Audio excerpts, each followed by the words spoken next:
Bom, gente, eu vou chamar agora ele que fez essa denúncia, essa petição, essa representação contra o Supremo, contra o autoritarismo na Comissão Interamericana de Direitos Humanos. Vocês já conhecem ele e quis o destino que a gente acabasse sendo amigos, a gente acabou se tornando amigos também. E eu queria apresentar ele antes aqui, para quem não conhece, o doutor Enio Martins Murad. Obrigado, doutor, por falar comigo de novo. Tudo bom, doutor? Tudo bem? Como é que vai, Feltrin? Boa tarde. Boa tarde. Antes de o senhor falar aqui com a gente, eu queria apresentar o senhor, porque muita gente vai falar, mas esse não é o advogado do Alexandre Correia? É o advogado do Alexandre Correia, e é um advogado que tem história no Brasil. Para quem acha que ele é só advogado do Alexandre Correia, vocês têm ouvido aí, desde o final do ano passado, sobre uma operação que descobriu aí venda de sentenças no TJ do Mato Grosso do Sul, que acabou respingando até no TJ, e muita gente não sabe, começou essa operação muitos anos atrás, sobre venda, sobre corrupção no Mato Grosso do Sul. Foi esse senhor que vocês estão vendo aqui, esse advogado, que chegou a ter o carro metralhado, porque descobriu corrupção ali no Tribunal de Contas do Estado do Mato Grosso. Então, ele não é só o advogado do Alexandre Correia, ele é uma pessoa que deu praticamente sua vida aí contra a corrupção e ajudou a Polícia Federal. Quantos anos foram nessa operação, doutor? É, 8 anos de investigação para poder desbaratar a máfia da toga do Mato Grosso do Sul e que respingou, inclusive, em outros estados e até no Superior Tribunal de Justiça, com a descoberta de venda de sentenças e decisões dos tribunais de contas para favorecer traficante, a máfia do lixo, dentre outros crimes praticados por magistrados e membros do Tribunal de Contas de Mato Grosso do Sul, no qual nós chamamos a máfia da toga. E só a operação foi. Ainda está em andamento essa operação, né? Essa é a operação que começou em 2015, já se desdobrou em 12 operações, porque toda vez que a Polícia Federal ela faz uma busca e apreensão, ela descobre novos documentos e novos envolvidos. Só em Mato Grosso do Sul, o desvio é superior a 1,4 bilhões de reais. Teve um caso, 1,4. até para citar, o filho de um desembargador lá de Mato Grosso do Sul recebeu de honorários numa ação contra o Banco do Brasil, por exemplo, 178 milhões de reais sem sequer prestar o serviço. Então, nós conseguimos, em uma década de trabalho árduo, trabalho duro, comprovar que em Mato Grosso do Sul as instituições estavam corrompidas e foram cooptadas para o lado marginal, para o crime organizado, e hoje eu comemoro, eu, como todo o Brasil, e os advogados, que finalmente a máfia da toga está respondendo pelos crimes que cometeram. Eu digo máfia porque nós estamos falando do envolvimento de 5 desembargadores, 2 procuradores de justiça do Ministério Público, juízes e membros do Tribunal de Contas de Mato Grosso do Sul. Todos esses usam toga. Toga é a roupa, é a roupa de gala que se usa nos julgamentos em tribunais e por membros do Ministério Público e Tribunal de Contas, assim como os ministros do Supremo Tribunal Federal trabalham de toga, que é uma roupa formal que deita raiz no século XV, esse tipo de vestimento. Doutor, agora vamos falar disso aqui. O senhor fez uma denúncia na Comissão Interamericana de Direitos Humanos, está aqui, o senhor fez essa petição. O senhor está acusando o Supremo de abuso de poder. Eu estou vendo aqui várias coisas, violações de direitos após os atos de 8 de janeiro. Eu vi várias acusações, dificuldades de visitas impostas à família. O senhor está fazendo excessiva gravidade das medidas cautelares. Primeira coisa, é o senhor sozinho que está fazendo esse tipo de coisa. Por quê? Eu sou defensor, Feltrin, do chamado Estado Democrático de Direito. O Estado Democrático de Direito e do devido processo legal. E toda atitude que viola os direitos humanos, o Estado de Direito, o devido processo legal, ele repercute em todo o sistema jurídico, no meu trabalho como advogado e nos direitos de cidadão. E hoje nós vemos que existe um grande temor nacional de enfrentar juízes e desembargadores. As pessoas têm medo de enfrentar o sistema. E o Supremo Tribunal Federal, nas questões que envolvem os protestos pós-eleição, né, quando nós tivemos vários protestos no Brasil contra o resultado das eleições, eu quero dizer que eu estou sozinho assinando essa petição, porque eu nunca tive medo, nunca fui um covarde de lutar pela democracia. E hoje se instaurou no país o que nós chamamos de ditadura das togas. Hoje o Supremo Tribunal Federal, ele exerce no Brasil uma ditadura, pior que a ditadura militar trouxe para o país. Eu não sou uma pessoa de esquerda, não sou uma pessoa de direita, eu sou uma pessoa que defende o cumprimento da lei e da ordem, e do Estado democrático de direito. Eu não sou um defensor do candidato A, do candidato B, mas o que eu pude observar é que o Supremo Tribunal Federal está agindo com abuso de poder, descumprindo o artigo 7º e seguintes do Pacto de São José da Costa Rica, da Declaração dos Direitos do Homem e do Cidadão, estão condenando pessoas por crimes que eles não cometeram. Porque esses casos do dia 8, que ocorreram no Brasil, esses protestos, eles trouxeram, sim, vandalismo,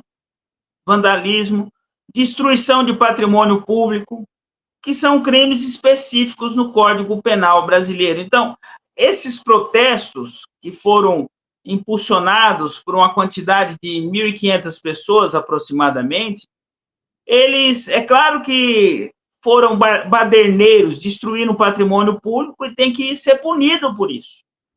Só que existe um tipo penal específico para destruição de patrimônio público e para vandalismo e esse tipo de coisa. Ocorre que eles estão sendo presos, muitos estão presos, idosos, andarilho, até mendigo foi preso, sem saber por quê, professor, aposentados, pessoas que não podem provocar nenhum dano à sociedade de forma generalizada.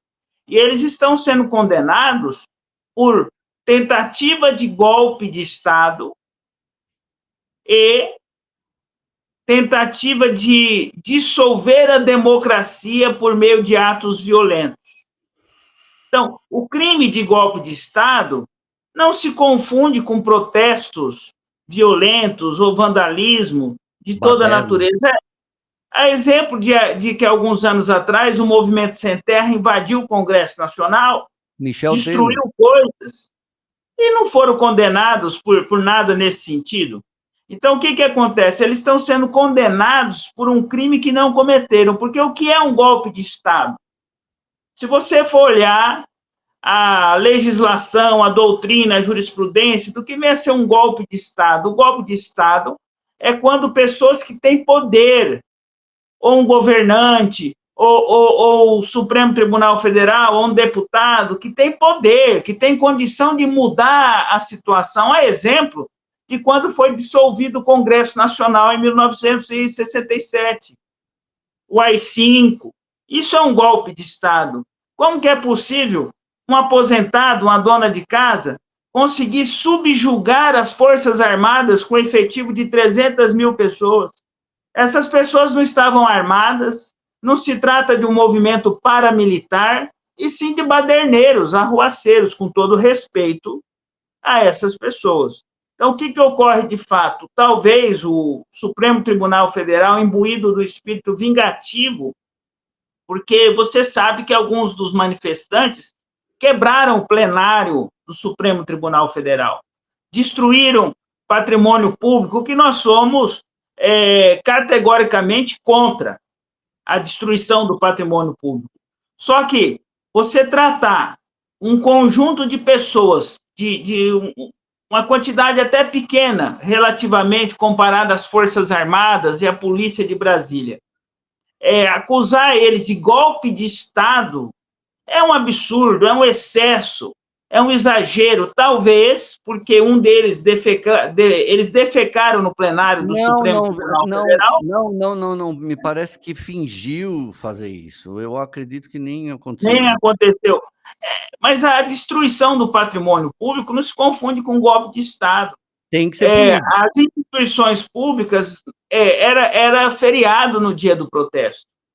Eles não interromperam o funcionamento das instituições públicas como acusação. Então, eles estão sendo acusados de terroristas, de golpe de Estado, de tentativa de acabar com a democracia, sem, contudo, existir a característica do crime. E outro fato que está acontecendo é que os julgamentos, eles não estão respeitando o devido processo legal, porque pessoa, para ser acusado desse tipo de coisa, tem que ter um dolo específico. Doutor, tem que ter combinado. Pois não. Isso não deveria estar sendo julgado, e eu já consultei vários advogados e também li, na primeira instância, por ser baderna? E Exatamente.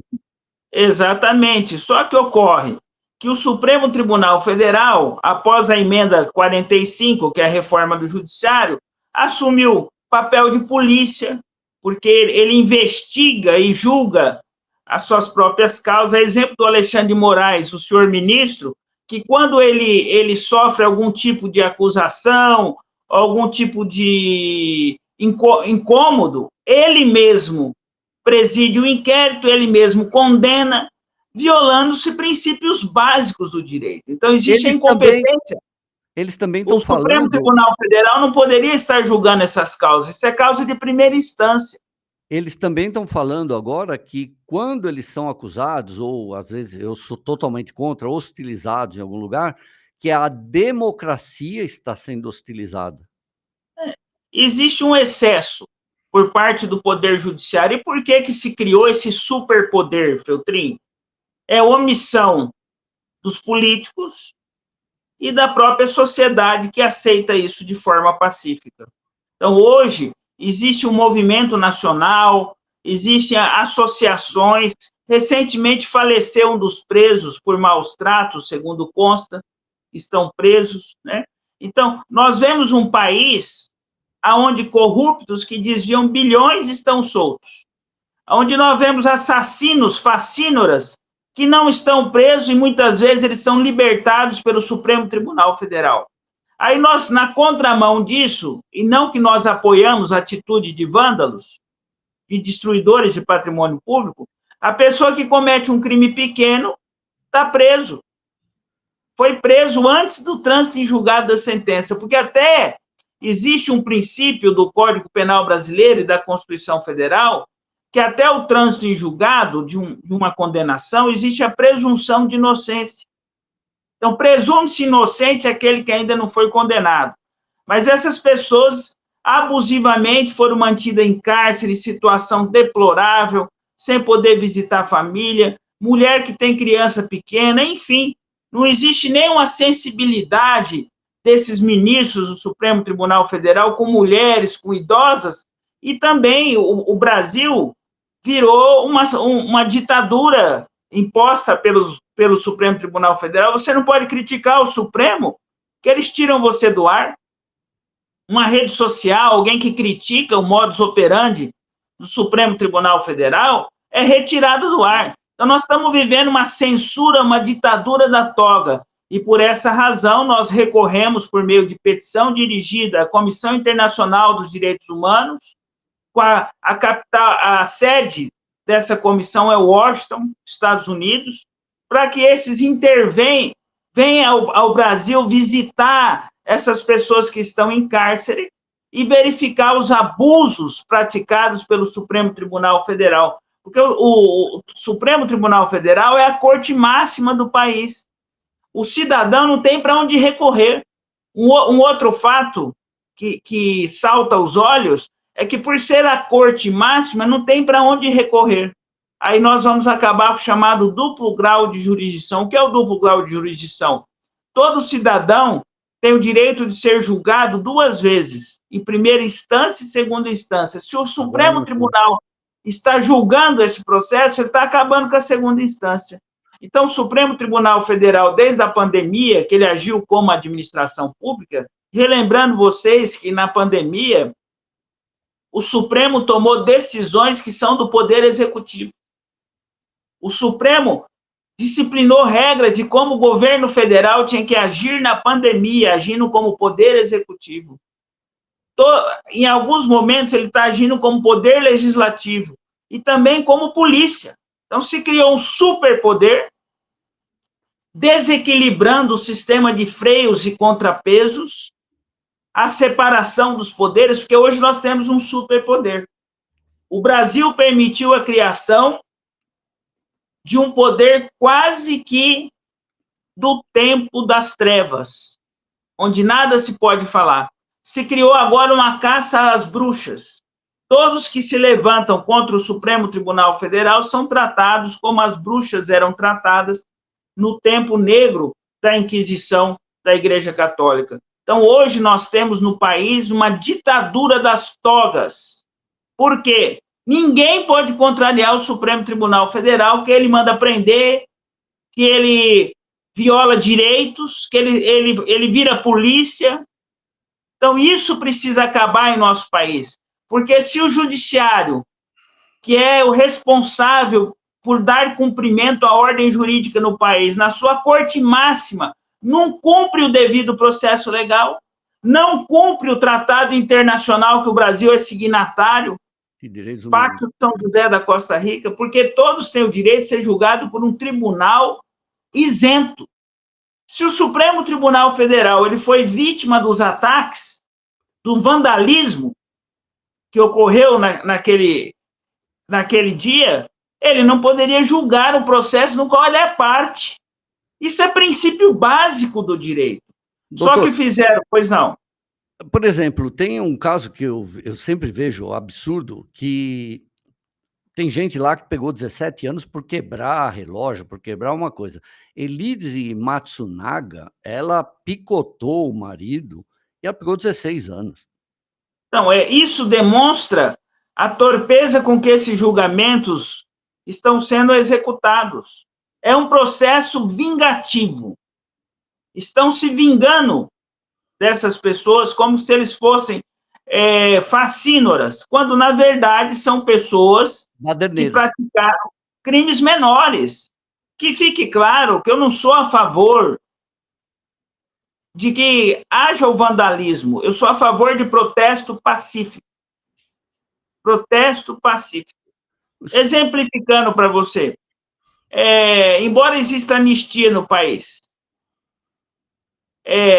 a ex-presidente Dilma assaltou o banco e hoje preside, o que ela preside hoje? BID. Preside um banco internacional. Então, existe aí, com toda certeza, um tratamento desigual. O Supremo Tribunal Federal apoiou declaradamente o candidato que hoje é presidente da República. O candidato que hoje é presidente da República, eu não tenho nada contra ele, foi condenado por corrupção. Desviou milhões de nosso país e foi absolvido pelo Supremo Tribunal Federal, que anulou todas as decisões e, pasmem, estão perseguindo agora os juízes, os promotores, os procuradores que denunciaram a corrupção existente naquele governo. E o próprio Supremo condenou ele. Sim, o Mensalão, por exemplo. O Mensalão. Não, na própria Lava Jato, várias decisões ali foram feitas. Só que depois anulou tudo. Então, olha a diferença, o disparate, né? Roubou milhões, não vai preso. É absolvido e ainda ganha um prêmio de presidente da República. Aí as pessoas que, no seu direito de manifestação, de protesto, eles são acusados. Agora eu faço uma pergunta. Se existia um movimento naquele dia, Brasília estava cheio. Por que não tinha segurança nesses lugares? Será que não foi proposital? Por que no dia desse protesto, a Polícia Federal, a Polícia de Brasília, não estava de prontidão diante das instituições públicas? Pelo contrário, se tem relatos que algumas das autoridades policiais incentivaram as invasões, como tem relatos que alguns dos baderneiros foram lá infiltrados por outros grupos. Então, é muito duvidoso o que aconteceu naquela data. E por isso exige uma observação internacional. As famílias desses acusados já recorreram a órgãos internacionais, mas até agora não existe nenhuma ação efetiva. Recentemente, o ex-vice-presidente da República propôs anistia para eles.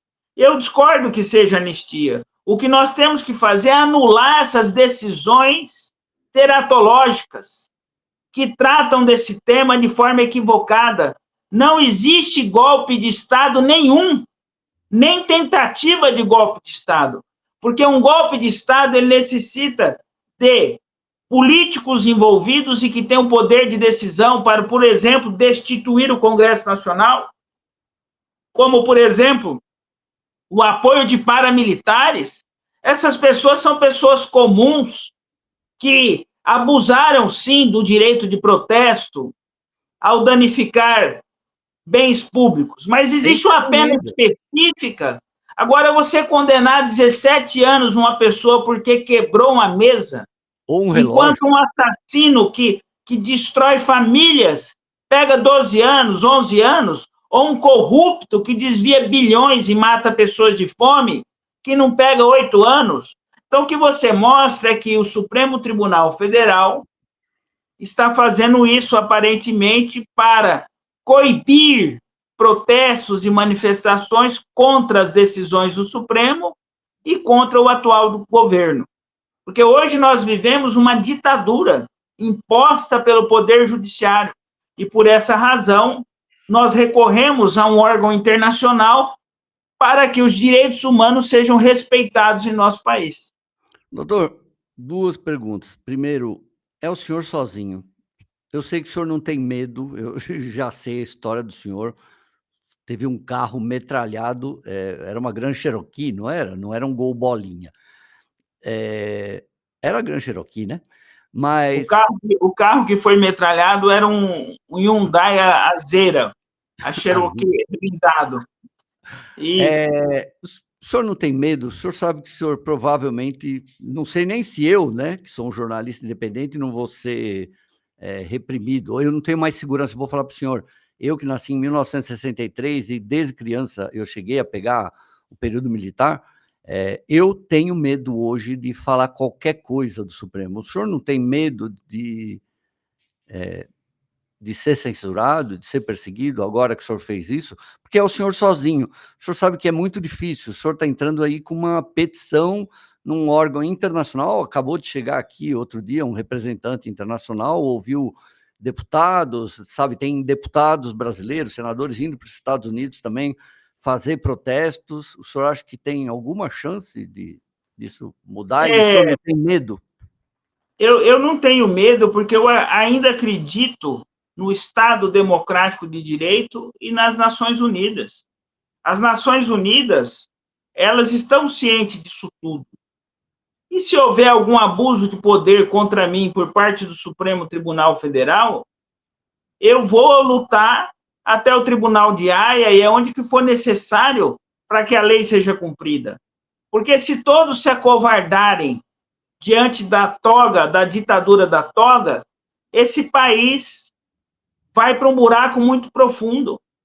Hoje nós estamos num breu político, numa treva profunda de consciência, porque ninguém pode se manifestar, todos têm que se calar, mas eu fui criado em outro momento. Eu conheci Ulisses Guimarães, eu conheci Tancredo Neves, pessoas que lutaram pelos ideais democráticos que eu defendo hoje. Nós temos uma Constituição Federal na vigência em nosso país. O artigo 5º da Constituição Federal continua em plena vigência.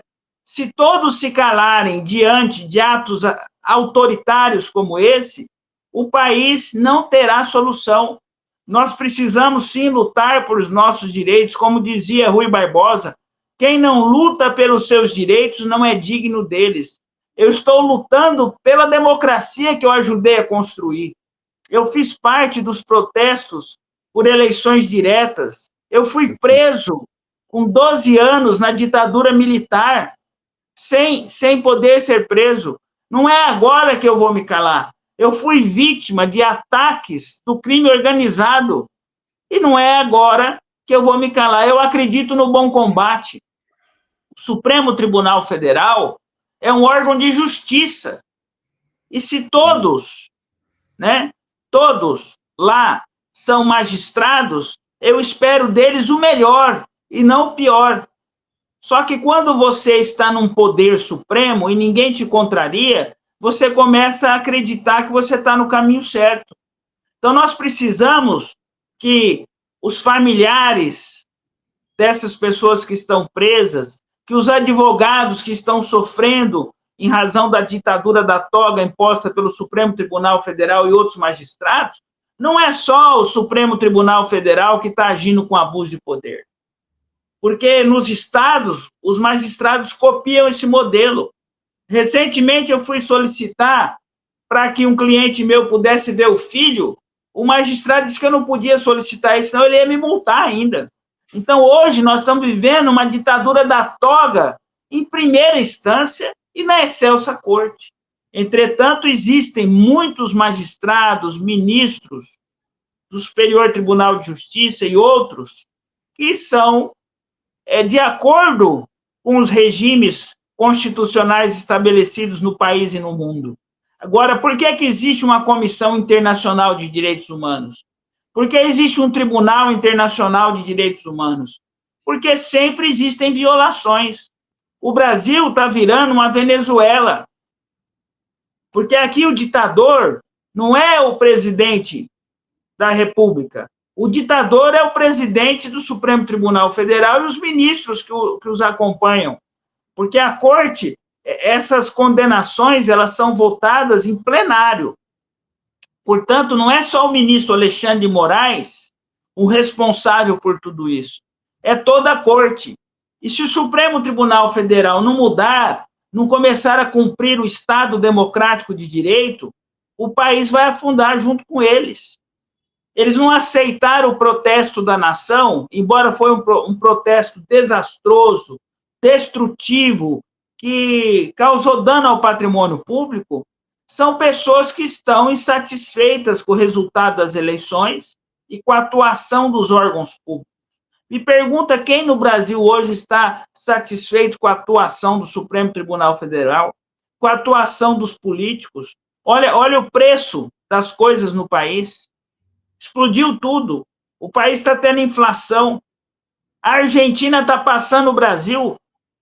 O custo de vida está muito alto. E tudo isso ocorre porque hoje o processo democrático está comprometido. E as pessoas hoje têm medo de se manifestar, têm medo de protestar, porque é censurado. Eu não vou me esconder atrás do paletó como alguns se escondem atrás da toga. Se não existirem pessoas que lutem pela efetivação da democracia nesse país, ela vai acabar. Então, vamos fechar tudo? Se é para desistir, fecha tudo, entrega a chave do Brasil para o Supremo Tribunal Federal e acaba com tudo. Mas não é esse o processo. Nós demoramos centenas de anos para construir uma democracia no mundo. E não é porque no Brasil foi implementada a ditadura das togas. Eu digo ditadura porque amanhã esse nosso vídeo aqui pode ser excluído. Eu digo ditadura porque estão prendendo pessoas por crimes que não cometeram. Ninguém praticou golpe de Estado. O conceito de golpe de Estado é você ter o poder de coagir o governante por meio de força ou chantagem dele sair do poder. Que força tem uma dona de casa, um andarilho, Um professor aposentado para coagir as instituições públicas? Nenhuma. Então, a tipificação acobertada pela lei e pela justiça. Porque não é lícito a norma retroagir para beneficiar ninguém, mas no judiciário pode tudo. Então, hoje, nós estamos diante do quê? De uma elite, de uma aristocracia dos magistrados. E isso tudo existe por quê? Porque o Supremo Tribunal Federal está dando um mau exemplo, um péssimo exemplo para a sociedade.